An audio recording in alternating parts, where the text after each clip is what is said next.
Бақыттың кілті еңбекте. Мұнайлы ауданында көп балалы жалғызбасты ана тігін шеберханасын ашып, өз кәсібін дөңгелетіп отыр.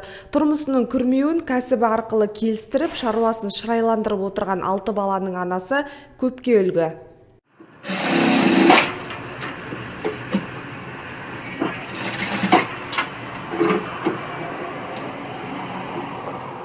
Назира Қалдыжанова көп балалы жалғызбасты ана. Ол кішкентайынан анасының қасында жүріп, тігіншіліктің қыр-сырын меңгерген. 2007 жылдан бастап Назира үйден тапсырыс алып бастаған. Қызығушылығы мен еңбегінің арқасында 2017 жылы жаппай кәсіпкерлікті дамыту бағдарламасы арқылы арнайы курстан өтіп, 2021 жылы грант ұтып алған. Бүгінде балалық шақтағы қызығушылығын үлкен кәсіпке айналдырып, шағын тігін шеберханасын ашып отыр. Сұраныс пен тапсырыстың артуына байланысты Назира қасына көмекші алып, өзі сияқты көп балалы ананы жұмыспен қамтып отыр.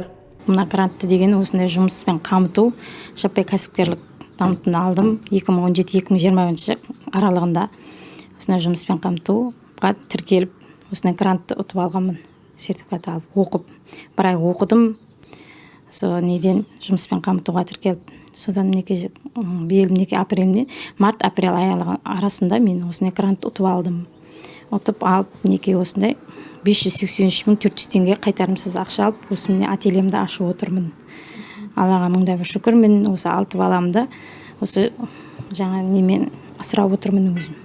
Тігін шеберханасында халыққа қажетті күнделікті киім үлгілерімен қатар ұлттық нақыштағы киімдер мен қыз жасауын тігеді. Назираның қолдан жасаған туындыларына ел сүйсініп, өз игіліктеріне пайдаланып, ыстық лебіздерін білдіріп жүр. 2 жылдан бері үйіне көйлек тіккізетін едім. Ателье ашылғалы жақсы болды. Енді ательеде киім тіккіземіз, қол жетімді бағада. Ұнайды, тігісі жақсы. Еңбегі еселене берсін. Қуаныштымыз. Жұмысы жемісті болсын.